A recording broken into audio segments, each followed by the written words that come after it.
तो अगर कोई रीजन है जहां पे इलेक्ट्रिक फील्ड भी है और जहां पे मैग्नेटिक फील्ड भी है, और मान लो वहां पे कोई चार्ज q वेलोसिटी v से एंटर करता है, तो इलेक्ट्रिक फील्ड भी फोर्स लगाएगी, और force due to electric field कितना हो जाएगा? Force due to electric field हो जाएगा QE। और मैग्नेटिक फील्ड भी फोर्स लगाएगी, और मैग्नेटिक फील्ड कितना फोर्स लगाएगी? Q V cross P। ये हम लोगों ने पढ़ रखा है। और ये दोनों का जो कंबाइंड फोर्स होता है ना, वो होता है force due to electric field plus force due to magnetic field. और ये जो टोटल फोर्स है ना, इसको हम बोलते हैं लॉरेंट्ज फोर्स। ये जो टोटल फोर्स होता है ना, इसको हम बोलते हैं लॉरेंट्ज फोर्स। तो बेसिकली फिजिक्स में ऐसे काफी इंस्ट्रूमेंट है जो इस फोर्स के प्रिंसिपल पे काम करते हैं। और वो प्रिंसिपल है क्या, ध्यान से सुनो। सपोज करो कि आपकी जो इलेक्ट्रिक फील्ड है, मान लो वो है ई आई कैप। सपोज करो इलेक्ट्रिक फील्ड कितनी है? ई आई कैप। सपोज करो कि आपका जो पार्टिकल है उसकी वेलोसिटी है वी के कैप, और आपकी जो मैग्नेटिक फील्ड है वो है बी जे कैप। ठीक है, तो अपने पार्टिकल पे अब नेट फोर्स कितना हो जाएगा? देखो, एक तो हो जाएगा क्यू ई, और दूसरा हो जाएगा plus q v cross B. तो अब अपने पार्टिकल पे दो फोर्स लगेंगे, एक तो इलेक्ट्रिक फील्ड वाला और एक मैग्नेटिक फील्ड वाला। ये सारी वैल्यूज आप इसमें पुट करो, देखो क्यू तो आ जाएगा कॉमन, और ब्रैकेट लगाओ। इलेक्ट्रिक फील्ड की जगह आप लिखो ई आई cap plus V cross B है तो आप वहां पे लिखो वी के cap cross B J cap. ठीक है, ये लिख लो। अब ध्यान से देखो, तो इसको हम लिख सकते हैं क्यू, और ये आ जाएगा ई आई कैप प्लस इस v और b को बाहर निकाल दो, है ना। ये क्रॉस प्रोडक्ट का एक प्रॉपर्टी होता है कि अगर कांस्टेंट कोई है साथ में तो उसको बाहर निकाल सकते हो। तो ब्रैकेट में आपका क्या बचेगा? ब्रैकेट में आपका बचेगा k क्रॉस j, और तुम्हें पता हो तो j क्रॉस k i होता है, तो k क्रॉस j क्या हो जाएगा? Minus i। तो ये हो जाएगा तुम्हारा e i cap minus v B i cap. इतना लिख लो एक बार अपनी कॉपी में, इस चीज को लिख लो एक बार अपनी कॉपी में, कि अगर कोई charge particle q velocity v से एक ऐसे रीजन में एंटर करता है जहां पे इलेक्ट्रिक फील्ड भी है और जहां पे मैग्नेटिक फील्ड भी है, तो उस पर जो टोटल फोर्स लगेगा उसका फॉर्मूला क्या होगा? Q E plus q v cross B. और मैंने क्या सपोज करवाया? मैंने तुम्हें सपोज करवाया है कि मान लो कि इलेक्ट्रिक फील्ड एक्स में है, पार्टिकल जेड में ट्रेवल कर रहा है, और मैग्नेटिक फील्ड पॉजिटिव वाई में। तो इस केस में नेट फोर्स कितना लगेगा? इतना लगेगा। एक बार यहां तक लिख लो अपनी कॉपी में।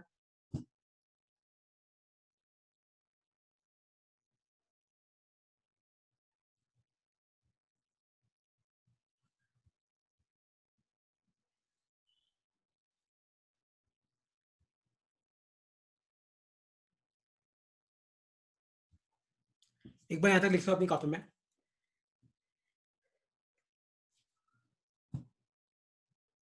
लिख लिया सबने?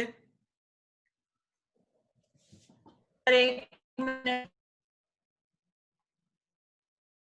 Done sir. सर हो गया। तो अगर तुम लिखोगे तो अब अगर तुम लास्ट स्लाइड से देखो, तो जो अपना फॉर्मूला था ना, उसमें q E I cap minus v B i cap. तो ध्यान से देखो, तो हम क्यू को भी बाहर निकाल सकते हैं, ब्रैकेट में लिख सकते हैं ई माइनस वी बी, और बाहर क्या ले लेंगे? आई कैप। तो अगर मुझे फोर्स को जीरो करना है, अगर मुझे सपोज करो कि मैं चाहता हूं कि मेरे पार्टिकल पे जो फोर्स है मान लो वो जीरो हो जाए, तो ये क्या कंडीशन होगी? फोर्स जीरो हो जाए मतलब q E minus v B into i cap, ये पूरा जीरो हो जाना चाहिए। और ये चीज जीरो कब होगी? देखो, चार्ज तो जीरो हो नहीं सकता, आई कैप जीरो हो नहीं सकता, तो आपका क्या बचा? आपका बचा ई माइनस वी बी। तो ये कब पॉसिबल है? जब ई माइनस वी बी जीरो हो जाए, और वेलोसिटी की वैल्यू क्या आ जाएगी? वेलोसिटी की वैल्यू आ जाएगी ई अपॉन बी। तो मैंने ये क्यों पढ़ाया? एक्चुअली है ना, अगर तुम्हें मान लो किसी चार्ज का मास निकालना है या चार्ज की वैल्यू निकालनी है, तो हम इस फॉर्मूले को यूज करते हैं। तो हमने क्या सीखा कि अगर इलेक्ट्रिक फील्ड और मैग्नेटिक फील्ड मान लो परपेंडिकुलर है, और वेलोसिटी को भी मैं इन दोनों के परपेंडिकुलर रखूं, याद है? क्योंकि मैंने इलेक्ट्रिक फील्ड को शायद आई में रखा था, इसको मैंने के में रखा था, इसको मैंने जे में रखा था। तो अगर ये तीनों एक दूसरे के परपेंडिकुलर है, ई बी वी, तो और अगर आपकी वेलोसिटी की वैल्यू ई अपॉन बी है, तो आपका चार्ज पार्टिकल है उस पर फोर्स कितना लगेगा? जीरो। तो इस रीजन में इलेक्ट्रिक फील्ड भी है, इस रीजन में मैग्नेटिक फील्ड भी है, लेकिन फिर भी हमारे पार्टिकल पे फोर्स 0 है। इसका मतलब अगर इलेक्ट्रिक फील्ड 20 न्यूटन का फोर्स लगा रही है तो मैग्नेटिक फील्ड भी कितना लगा रही होगी, 20 न्यूटन का, और दोनों ने अपना इफेक्ट कैंसिल कर दिया, तो अपने पार्टिकल पे नेट फोर्स कितना हो गया, 0, और अपना पार्टिकल जैसा आया था वैसा का वैसा चला जाएगा, क्योंकि इस पे फोर्स 0 है, मतलब इसका कोई भी डिफ्लेक्शन नहीं होगा। और ये कब पॉसिबल है, जब वेलोसिटी की वैल्यू किसके बराबर हो जाए, वेलोसिटी की वैल्यू हो जाए electric field upon magnetic field की वैल्यू के बराबर। जल्द इस फॉर्मूले को लिख लो अपनी कॉपी में, फिर मैं इसके तुम्हें न्यूमेरिकल कराता हूं। तो हमने क्या पढ़ा, देखो हमने पहले ये किया कि सबसे पहले हमने एक चार्ज पार्टिकल लिया Q, उसको वेलोसिटी v से एक ऐसे रीजन में हमने लॉन्च किया जहां पे इलेक्ट्रिक फील्ड भी है और जहां पे मैग्नेटिक फील्ड भी है, और हमने इलेक्ट्रिक फील्ड और मैग्नेटिक फील्ड को इस तरीके से सेट किया कि दोनों के फोर्स कट जाए और अपना पार्टिकल जैसे आया था वैसे का वैसा निकल जाए, है ना। और जैसे आया था वैसा का वैसा कब निकलेगा, जब उसकी वेलोसिटी की वैल्यू क्या होगी, जब उसकी वेलोसिटी की वैल्यू होगी E अपॉन बी के बराबर, मतलब electric field upon magnetic field के बराबर, है ना। एक बार इसको लिख लो, इस टॉपिक को अपनी कॉपी में, जल्दी से लिख लो इसको अपनी कॉपी में।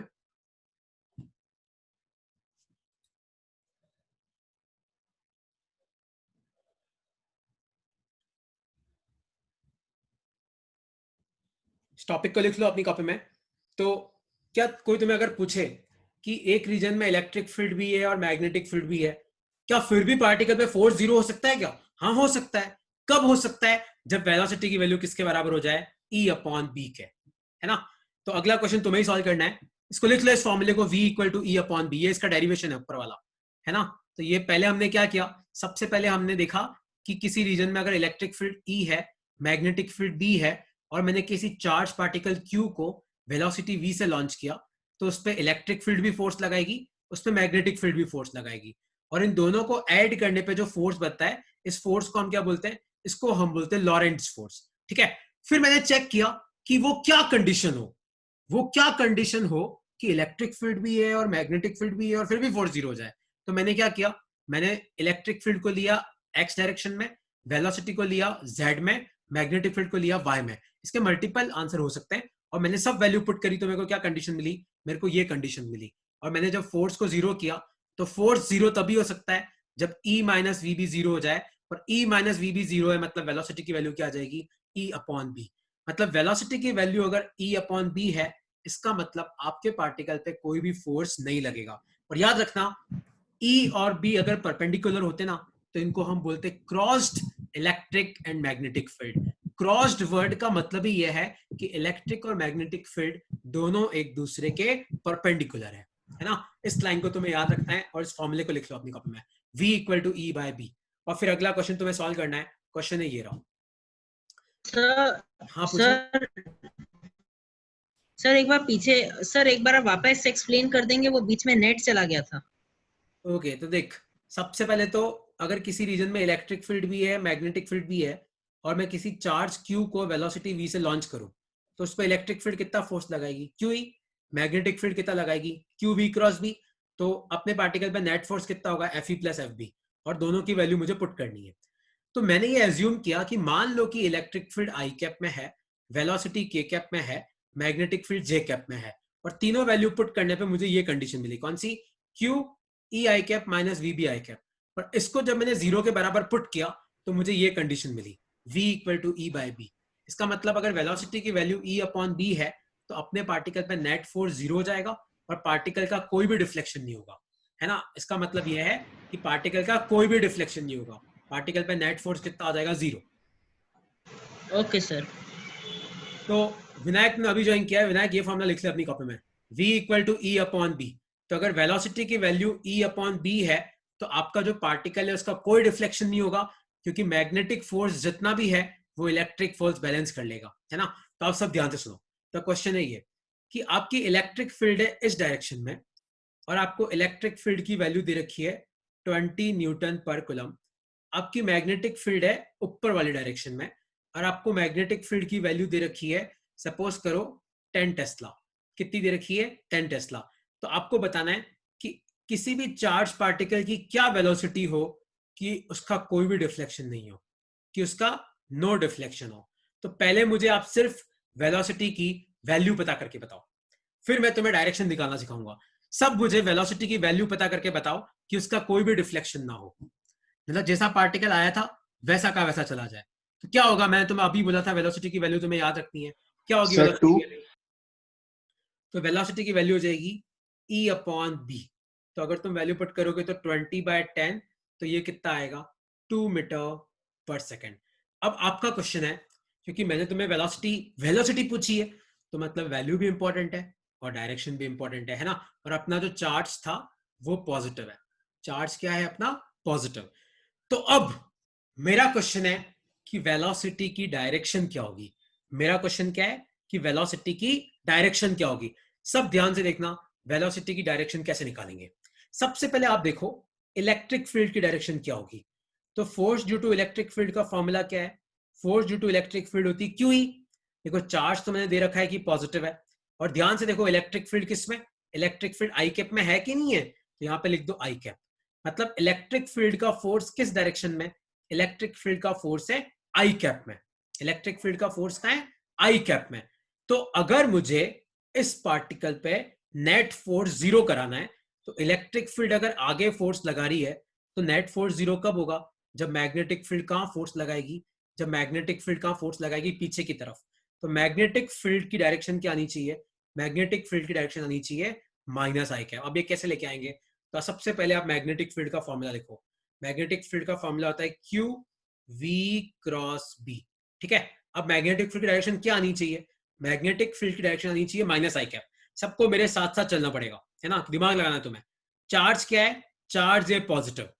वेलोसिटी, वेलोसिटी की डायरेक्शन तो निकालनी है क्रॉस। मैग्नेटिक फील्ड कहां है? देखो मैग्नेटिक फील्ड कहां है? जे कैप में। ठीक है, तो आप बताओ कि वेलोसिटी की जगह में क्या पुट करूं कि डायरेक्शन माइनस आई कैप आ जाए। तो तुम्हें याद है के क्रॉस जे क्या होता है? के क्रॉस जे क्या होता है? माइनस आई। मतलब वेलोसिटी की वैल्यू कितनी है? 2 के कैप। आया तुम्हें समझ में? अगर तुम्हें नहीं समझ में आया हो, अगला क्वेश्चन तुम ध्यान से देखना, तुम्हें क्लियर हो जाएगा। ठीक है, तो इस तरीके से हम क्या निकालते हैं डायरेक्शन। तो पहले आप इलेक्ट्रिक फील्ड की डायरेक्शन निकाल लो और मैग्नेटिक फील्ड को उल्टा कर दो, मतलब मैग्नेटिक फील्ड का फोर्स उल्टा लगना चाहिए, और फिर दिमाग लगाना है। तो अगला क्वेश्चन तुम लोगों को सॉल्व करना है। तो क्वेश्चन है ये, मैं दे रहा हूं यहाँ पे। आपकी इलेक्ट्रिक फील्ड जो है वो ऊपर की तरफ है, और इलेक्ट्रिक फील्ड आपको दे रखी है 2 × 10⁻³ न्यूटन पर कूलम। और आपकी मैग्नेटिक फील्ड जो है वो उधर की तरफ है, और मैग्नेटिक फील्ड आपको दे रखी है 10² टेस्ला। तो आपको बताना है कि एक तो वेलोसिटी की वैल्यू क्या होगी और डायरेक्शन क्या होगी, ताकि उस पर फोर्स जीरो हो जाए। सबसे पहले आप सब वेलोसिटी की वैल्यू निकाल लो, डायरेक्शन अपन निकालना सीखते हैं। जिसको आज समझ में आ गया था वो ट्राई करना, जिसको नहीं समझ में आ गया था वो मेरे साथ साथ चलना। एक बार लिखो सब लोग कैसे करते हैं। सब वेलोसिटी की वैल्यू निकालो, फिर डायरेक्शन पे आते हैं।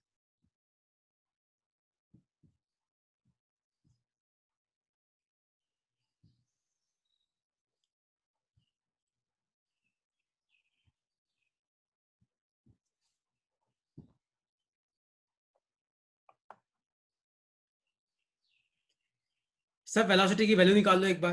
वेलोसिटी की वैल्यू क्या आएगी? देखो वेलोसिटी की वैल्यू निकालना तो बहुत आसान है। वी मैंने तुम्हें क्या लिखा है? E/b। ये वाली गलती मत करके आ जाए कि B/E करके आ रहे हो, है ना। तो ये तो कितनी आ जाएगी 2 × 10⁻³ अपॉन 10² मतलब 100। तो 2000 हो गया तो 20 मीटर पर सेकेंड। ठीक है, अब सब ध्यान से चलना मेरे साथ। तो फोर्स जीरो कब होगा? जब इलेक्ट्रिक फील्ड और मैग्नेटिक फील्ड अपोजिट होंगे। तो और मैं दे रखा है क्वेश्चन में कि चार्ज पॉजिटिव है। अगर नहीं दे रखा है तो चार्ज को पॉजिटिव ही कंसीडर करने का। अगर नहीं दे रखा है तो चार्ज को पॉजिटिव कंसीडर करने का। तो इलेक्ट्रिक फील्ड ऊपर है, तो इलेक्ट्रिक फोर्स कहां पे होगा? जे कैप में ही होगा ना, क्योंकि चार्ज पॉजिटिव है और इलेक्ट्रिक फील्ड जे कैप में है। तो मैग्नेटिक फील्ड कहां आना चाहिए? मैग्नेटिक फील्ड आना चाहिए माइनस जे कैप में। तो मैग्नेटिक फील्ड की रखे आप माइनस जे कैप लिखो, इक्वल टू फॉर्मूला क्या है? Q v cross B. ठीक है, तो यहां लिखो माइनस जे कैप। मैंने क्या बोला? चार्ज तो पॉजिटिव है, और वेलोसिटी, वेलोसिटी की डायरेक्शन निकालनी है, और ये कहां पे है? ये है तुम्हारा आई कैप में। तो आपको पता करना है कि V क्रॉस आई माइनस जे दे रखा है, तो आपको बताना है कि V क्या होगा। सोचो V क्या होगा, क्योंकि अगर तुम्हें नहीं पता हो तो K क्रॉस आई जे होता है, लेकिन मुझे तो माइनस जे चाहिए, मतलब यहां पे भी क्या आएगा? माइनस के कैप। तो मतलब वेलोसिटी की वैल्यू कितनी आएगी?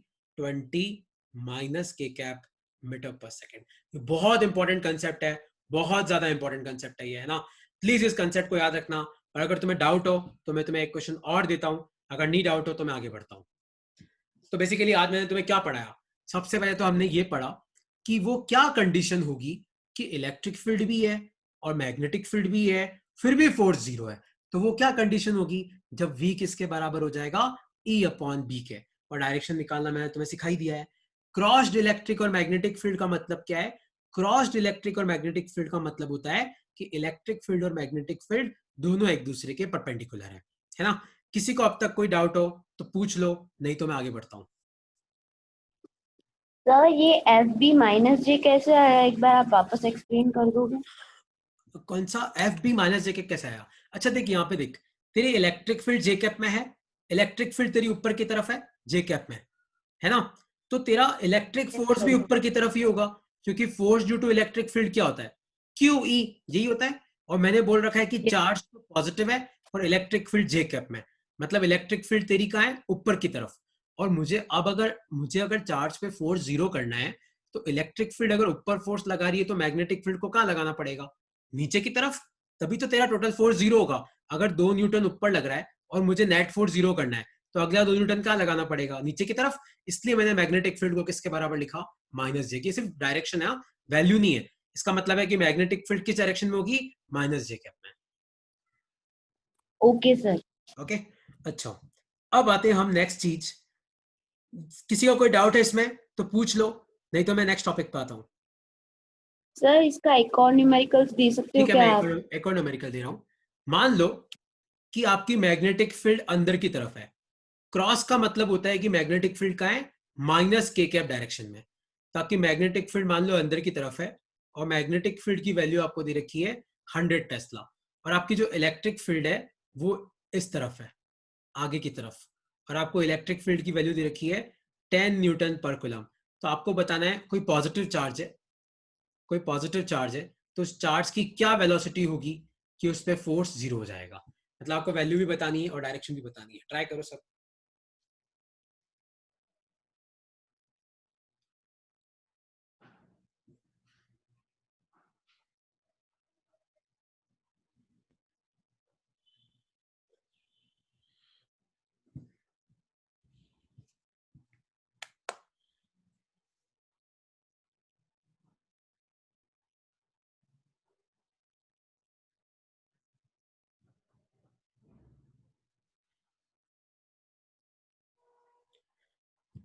आ गया आंसर तुम लोगों का? विनायक आ गया? देवांश, ऋषिता, ट्राई करो सब लोग। क्या आ रहा है? खुश तेरा आ रहा है, कितना आ रहा है? 0.1 जे कैप में। मैं सॉल्व करता हूँ। सबसे पहले वेलोसिटी की वैल्यू निकाल लो। सबसे पहले आपको क्या करना है? सबसे पहले आप वेलोसिटी की वैल्यू निकाल लो। तो वेलोसिटी की वैल्यू कितनी आ जाएगी? E upon B. तो इलेक्ट्रिक फील्ड कितनी है? 10, मैग्नेटिक फील्ड कितनी? 100। तो ये तो आ गया तुम्हारा 0.1 मीटर पर सेकेंड। लेकिन अब दिमाग का खेल चालू होता है। तो इलेक्ट्रिक फील्ड की डायरेक्शन क्या आ जाएगी? देखो, चार्ज तो पॉजिटिव है, इलेक्ट्रिक फील्ड आई कैप में, तो ये तो आ गया तुम्हारा आई कैप। ठीक है। अब अपन इलेक्ट्रिक फील्ड अगर आई कैप में है तो मैग्नेटिक फोर्स का होना चाहिए? मैग्नेटिक फोर्स होना चाहिए माइनस आई कैप में। तो मैं लिख देता हूं मैग्नेटिक फोर्स भाई होना किस में चाहिए? माइनस आई कैप में। वैल्यू पुट करो, q v cross B equal to क्या आ जाएगा? Minus i cap. पर चार्ज तो पॉजिटिव है, वेलोसिटी की डायरेक्शन निकालनी है, और मैग्नेटिक फील्ड कहां पे? माइनस के कैप में। तो इक्वल टू आ गया माइनस आई कैप। तो तुम चाहो तो इस माइनस माइनस को कैंसिल कर दो, तो v क्रॉस के इक्वल टू आई। तो v कहां हो कि आई हो जाए? हाँ करेक्ट, j क्रॉस के इक्वल टू आई होता है ना। j क्रॉस के आई होता है, मतलब कि वेलोसिटी कितनी आ जाएगी? 0.1 जे कैप।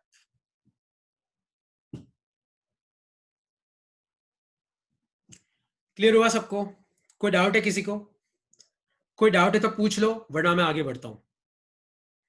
ठीक है, ओके। अब सुनो, अब नेक्स्ट इंपॉर्टेंट टॉपिक है, वो है, वैसे शायद मैं तुम्हें करा चुका हूं, कि force on a loop in uniform magnetic field. लिख लो इसको, ये वापस मैं करा रहा हूं, शायद पहले मैं करा चुका हूं। Force on A loop in uniform magnetic field. एक बात याद रखना, कोई भी करंट कैरिंग वायर होता है ना, तो उसमें मैग्नेटिक फोर्स कितना लगता है? I L cross B. और उसका फॉर्मूला आता है ILB साइन थीटा।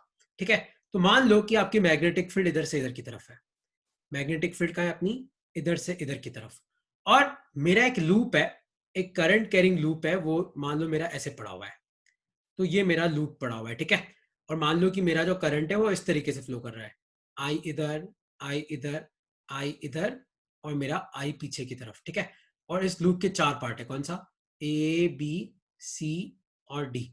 मान लो ये वाली लेंथ L1 है, ये वाली लेंथ L2 है, तो मुझे इस लूप पे नेट फोर्स निकालना है। तो सबसे पहले हम क्या करेंगे, फोर्स ऑन ए बी निकालेंगे, है ना। क्या निकालेंगे, फोर्स ऑन ए बी। तो फॉर्मूला क्या है, आई एल क्रॉस बी। अब वैल्यू पुट करो, तो आई तो आई। अब ध्यान से देखो, जहां पे करंट जाता है ना, लेंथ की डायरेक्शन भी वही लेनी है। तो ए से बी में करंट कहां जा रहा है, ऐसे ऊपर की तरफ, तो लेंथ को अपन लिखेंगे L1 जे कैप क्रॉस मैग्नेटिक फील्ड को अपन क्या लिखेंगे, मैग्नेटिक फील्ड मान लो बी है, तो मैग्नेटिक फील्ड को अपन क्या लिखेंगे, बी आई कैप, क्योंकि मैग्नेटिक फील्ड का उस डायरेक्शन में। तो ये कितना आ जाएगा, देखो ये आ जाएगा IL1B, और जे जे क्रॉस आई क्या होता है, ये होता है -K। ठीक है, उसी तरीके से अगर आप फोर्स ऑन BC निकालोगे, तो याद रखना कि अगर करंट और मैग्नेटिक फील्ड पैरेलल होते हैं तो आपका फोर्स क्या होता है, 0। तो आपका फोर्स हो जाएगा 0, क्योंकि अगर लेंथ और मैग्नेटिक फील्ड पैरेलल हो जाएंगे तो दो पैरेलल वेक्टर्स का जो क्रॉस प्रोडक्ट होता है वो क्या होता है, 0। उसी तरीके से अगर तुम फोर्स ऑन CD निकालोगे, CD मतलब ये वाला वायर जिसमें करंट का आ रहा है नीचे की तरफ, तो आप लिखोगे I, लेंथ तो ये भी L1 ही होगी, और यहाँ पे ब्रैकेट में क्या आएगा, -J cap cross B I cap. तो इसको सॉल्व करोगे तो ये आएगा तुम्हारा IL1B K कैप। और फाइनली तुम DA पे फोर्स निकालोगे, तो force on DA will be equal to 0। तो अगर इस लूप पे तुम नेट फोर्स निकालोगे ना, तो इस लूप पे नेट फोर्स तुम्हारा 0 आएगा। तो एक बात याद रखना, अब किसी भी करंट कैरिंग लूप को, कोई भी शेप हो, square, rectangle, triangle, circle, orbit, उसको अगर तुम मैग्नेटिक फील्ड में रखोगे तो उस पर नेट फोर्स कितना आएगा, उस पर नेट फोर्स आएगा 0। आया समझ में, एक तरफ का फोर्स दूसरे तरफ के फोर्स को बैलेंस कर देगा, क्योंकि इन दोनों पे तो अपना फोर्स 0 था, पर इधर वाला फोर्स कहां से बैलेंस हो गया, इधर वाले की तरफ, है ना। तो अगर कोई तुम्हें पूछे कि prove that force on A loop in uniform magnetic field is 0, तो आपको एज्यूम करना है कि एज्यूम ये एक लूप है ABCD, चारों फोर्स निकालो और नेट फोर्स कितना हो जाएगा, 0। जल्दी लिख लो इसको, फिर मैं नेक्स्ट टॉपिक पे आता हूं। जल्दी लिख लो इसको, याद रखना लूप का कोई भी शेप हो, आपका लूप किसी भी शेप का हो, उस पर नेट फोर्स कितना आएगा, 0, है ना। लिख लो इसको, और फिर इसको यूज कैसे करते हैं मैं तुम्हें एक्सप्लेन करता हूं, है ना। इसके बहुत अच्छे क्वेश्चंस आते हैं अपने एग्जाम में, इवन अपनी बुक में पीछे भी इसके बहुत अच्छे क्वेश्चंस हैं। तो एक बार लिख लो, फिर मैं क्वेश्चन पे आता हूं।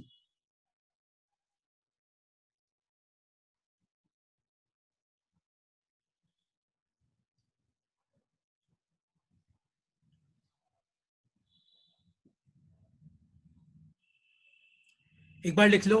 तो कंसेप्ट क्या है, कंसेप्ट यह है कि आप किसी भी लूप को अगर यूनिफॉर्म मैग्नेटिक फील्ड में रखते हो तो उस पर नेट फोर्स क्या हो जाता है, 0। मतलब जितना फोर्स ऊपर की तरफ है उतना ही फोर्स नीचे की तरफ है ना।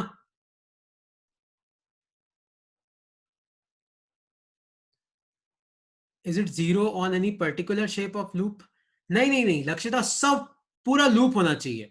अगर कोई भी लूप है तो उस पर 0 ही होगा। मैं तुम्हें एक न्यूमेरिकल दे रहा हूं, एग्जांपल दे रहा हूं, तो तुम्हें क्लियर हो जाएगा। और इसके न्यूमेरिकल कैसे आते हैं वो भी मैं तुम्हें एक्सप्लेन करता हूं। ये लिख लिया सबने, ये तो इसकी जगह छोड़ दो यार, जहां पे भी तुम लिखते हो, मैं तुम्हें ये स्लाइड वैसे भी भेज ही दूंगा। तो अब देखो, अब जैसे ना अपनी बुक में पीछे एक बहुत अच्छा क्वेश्चन है, तो क्वेश्चन क्या है तुम ध्यान से समझना। क्वेश्चन ये है कि आपकी जो मैग्नेटिक फील्ड है वो उधर की तरफ है, अपनी जो मैग्नेटिक फील्ड है वो कहां है, वो है उधर की तरफ। और इस मैग्नेटिक फील्ड में एक लूप पड़ा हुआ है, ऐसे इस तरीके से लूप पड़ा हुआ है अजीब सा, और इसमें जो करंट है वो ऊपर की तरफ जा रहा है 2 एम्पियर, और ये जो लेंथ है ये आपको दे रखी है 2 मीटर, और मैग्नेटिक फील्ड आपको दे रखी है 10 टेस्ला। मैग्नेटिक फील्ड कितनी दे रखी है, 10 टेस्ला। तो क्वेश्चन में पूछा है कि इस पार्ट पे कितना फोर्स लगेगा, कौन से पार्ट पे, यहां से लेके इस पार्ट पे कितना फोर्स लगेगा।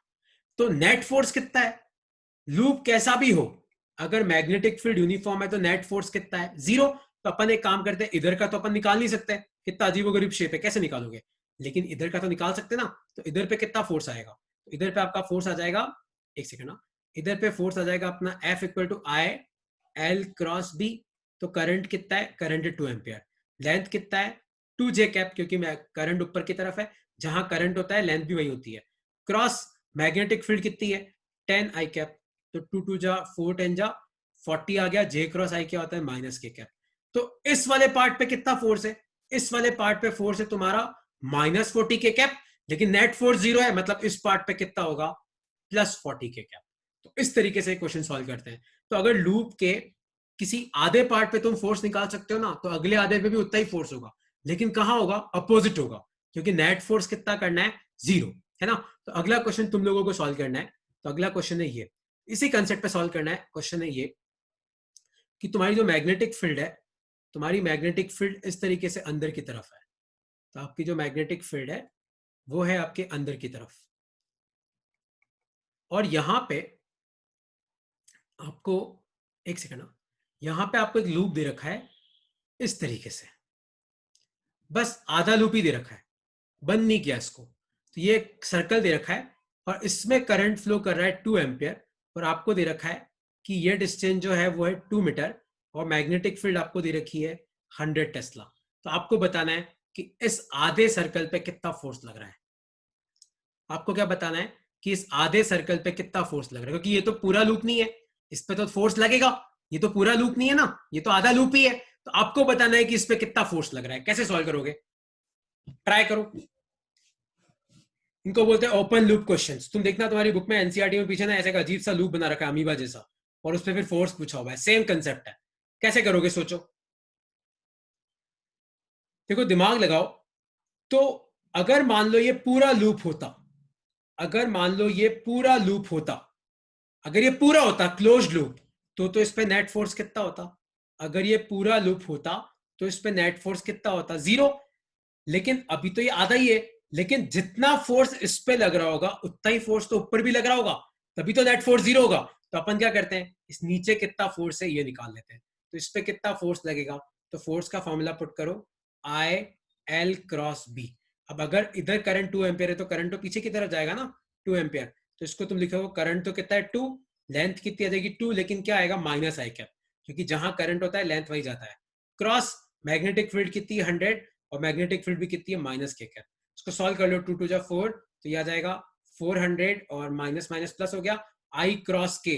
तो तुम्हारा आई क्रॉस के क्या होता है माइनस जे कैप, है ना। तो अगर इस लाइन पे -400 जे कैप न्यूटन है, तो ऊपर जो सर्कल है उस पर कितना लगेगा +400 जे कैप न्यूटन। तो इस तरीके से हम इन क्वेश्चंस को सॉल्व करते हैं, है ना। लेकिन कंसेप्ट क्या याद रखना है तुम्हें, जो कंसेप्ट याद रखना है वो है ये कि आप किसी भी लूप को, क्लोज्ड लूप को, अगर आप यूनिफॉर्म मैग्नेटिक फील्ड में रखते हो, यूनिफॉर्म होनी चाहिए, मतलब मैग्नेटिक फील्ड की वैल्यू सब जगह सेम होनी चाहिए, तो उस पर नेट फोर्स कितना होता है 0।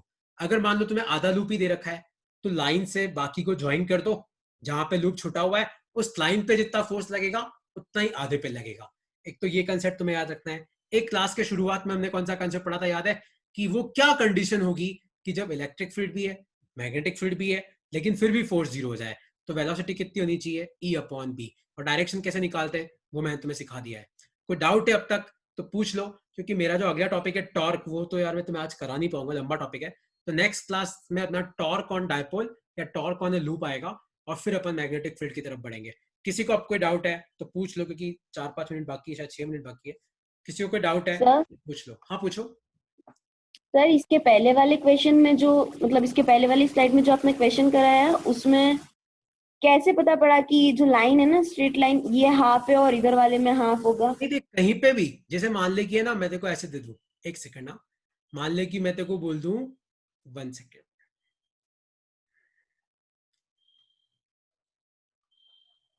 मान ले कि ये तेरी मैग्नेटिक फील्ड है, ठीक है, और मान ले कि तेरे को दे रखा है,